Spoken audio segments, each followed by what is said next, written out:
ఇంద్రకీలాద్రిపై వెంచేసి ఉన్న శ్రీ కనకదుర్గమ్మ వారి సన్నిధిలో శ్రీరామనవమి వేడుకలు అంగరంగ వైభవంగా జరిగాయి. వేద పండితుల మంత్రోచ్చరణల మంగళ వాయిద్యాల నడుమ కళ్యాణాన్ని కమనీయంగా జరిపించారు. అందంగా అలంకరించిన వేదికపై సీతారామ లక్ష్మణ సమేత ఆంజనేయ స్వామి వారి మూర్తులను ఉంచి సాంప్రదాయ సిద్ధంగా కళ్యాణాన్ని జరిపించారు. దుర్గమ్మ దర్శనానికి వచ్చిన భక్తజనం కళ్యాణమూర్తులైన సీతారాములను దర్శించుకుని పరవశించారు. ఇంద్రకీలాద్రిపై వెంచేసి ఉన్న కనకదుర్గమ్మ వారి వసంత నవరాత్రి మహోత్సవాలు 9వ రోజుకు చేరుకున్నాయి. చైత్రశుద్ధ నవమి శ్రీరామనవమిని పురస్కరించుకుని అమ్మవారికి విభిన్న రకాల పరిమళ భరిత పుష్పాలతో లక్ష పుష్పార్చన నిర్వహించారు.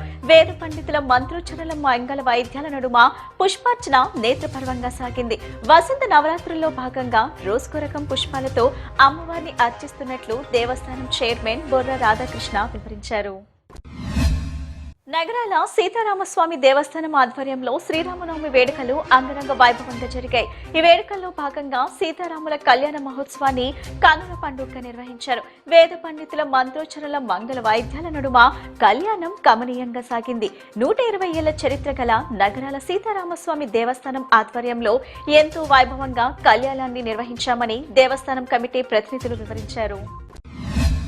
దేశవ్యాప్తంగా శ్రీరామనవమి పండుగను ఘనంగా నిర్వహించడం మన సంస్కృతి సాంప్రదాయాలకు నిదర్శనమని సెంట్రల్ నియోజకవర్గం శాసనసభ్యులు బోండా ఉమ తెలిపారు.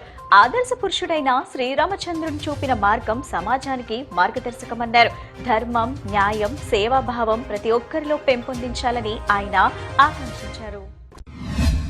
విజయవాడ పశ్చిమ నియోజకవర్గంలోని వించిపేట ఆబోతులవారి వీధిలో కల శ్రీ కోదండరామస్వామి దేవాలయంలో శ్రీరామనవమిని పురస్కరించుకుని శ్రీ సీతారాముల కళ్యాణం కన్నుల పండుగగా జరిగింది. శ్రీ కోదండరామస్వామి దేవాలయం పునరుద్ధరణ అనంతరం 3వ విడత శ్రీరామనవమి వేడుకలు సీతారాముల కళ్యాణ మహోత్సవం వైభవపేతంగా నిర్వహించామని ఆలయ కమిటీ చైర్మన్ ఎలికల చలపతిరావు తెలిపారు. స్వామివారి కళ్యాణ మహోత్సవం ఇంత ఘనంగా జరగడానికి సహకరించిన దాతలందరికీ ఆయన ధన్యవాదాలు తెలిపారు. విజయవాడలోని ప్రముఖ వ్యాపార కేంద్రమైన బేసన్ రోడ్ లో శ్రీరామనవమి వేడుకలు అంబరాన్నంటాయి. గత 71 ఏళ్లుగా సాంప్రదాయాన్ని పాటిస్తూ ఈ ఏడాది కూడా సీతారాముల కళ్యాణోత్సవాన్ని అత్యంత భక్తి శ్రద్ధలతో నిర్వహించారు. హిందువుల ప్రధాన పండుగ అయిన శ్రీరామనవమిని పురస్కరించుకుని ఎంపీ కేశినేని శివనాథ్ ఆదేశాలతో విజయవాడలోని 6 ప్రాంతాల్లో ప్రసాదాలు పంపిణీ చేసినట్లు టీడీపీ ఎన్టీఆర్ జిల్లా అధికార ప్రతినిధి పిల్లా శ్రీనివాస్ తెలిపారు. పిల్లా దుర్గారావు జ్ఞాపకార్థం ఈ కార్యక్రమాన్ని తలపెట్టిన నిర్వాహకులను ఆయన అభినందించారు. ఆదర్శమూర్తి అయిన శ్రీరామచంద్రుని ఆశీస్సులు అందరిపై ఉండాలని ఆయన ఆకాంక్షించారు. విజయవాడ నగర ప్రజలకు ఆర్యవైశ్య కార్పొరేషన్ చైర్మన్ డుండి రాకేష్ శ్రీరామనవమి శుభాకాంక్షలు తెలిపారు.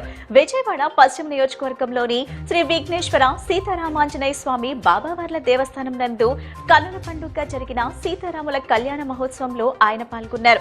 ఆది పురుషుడు అయినటువంటి శ్రీరామచంద్రుడిని ఆదర్శంగా తీసుకుని ఎటువంటి కష్టమైనా ఎదుర్కొనే విధంగా అందరూ కలిసికట్టుగా ఉండాలని ఆయన పిలుపునిచ్చారు.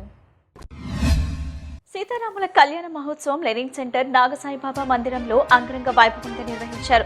షిరిడీలో ఏ విధంగా శ్రీరామనవమి వేడుకలు నిర్వహిస్తారో అదే తరహాలో ఇక్కడ కూడా చందనోత్సవం పల్లకి ఊరేగింపు నిర్వహించామని ఆలయ నిర్వాహకులు సుధాస్వామి తెలిపారు. వైసీపీ కేంద్ర కార్యాలయంలో ఘనంగా శ్రీరామనవమి వేడుకలు నిర్వహించారు. వైభవంగా సీతారాముల కళ్యాణం నిర్వహించారు. స్టేట్ కోఆర్డినేటర్ సజ్జల రామకృష్ణారెడ్డి, ఎమ్మెల్సీలు లేలా అప్పిరెడ్డి, కల్పలతారెడ్డి, మాజీ ఎమ్మెల్యే కోన రఘుపతి, మల్లాద్ విష్ణు, జెడ్పీ చైర్పర్సన్ ఉప్పాల హారిక, మాజీ మంత్రి వెల్లంపల్లి శ్రీనివాస్ తదితరులు హాజరయ్యారు. క్వాంటమ్ ఏఐ టెక్నాలజీలు ప్రపంచంలో నూతన విప్లవానికి నాంది పలకనున్నాయని ప్రొఫెసర్ రామ్జీ కూనా అన్నారు. సాంకేతిక పరిజ్ఞానం కొత్త పుంతలు తొక్కుతుందన్నారు. టెక్నాలజీ ఏదైనా విద్యార్థులు ప్రణాళికబద్ధంగా విద్యను అభ్యసించి ఉన్నతి సాధించాలని ఆయన సూచించారు. విద్యతో పాటు ఉన్నత విలువలు కూడా పెంపొందించుకోవటం ఎంతో అవసరమని ఆయన విద్యార్థులకు సూచించారు. Mega power star Ram Charan పుట్టినరోజును పురస్కరించుకుని రామచంద్రాపురం మండలం బలిచపల్లి గ్రామానికి చెందిన ఈశ్వర్ రాయల్ దుర్గమ్మకు పొర్లు దండాలతో పూజలు నిర్వహించారు. చిరంజీవికి భారతరత్న ఇవ్వాలని, రాష్ట్రపతి అవ్వాలని ఆకాంక్షిస్తూ ఆయన దుర్గగుడి మెట్ల మార్గంలో పొర్లు దండాలు పెడుతూ ఇంద్రకీలాద్రికి చేరారు. దుర్గమ్మ దయతో తన కోరిక నెరవేరగలదన్న విశ్వాసాన్ని ఆయన వ్యక్తం చేశారు.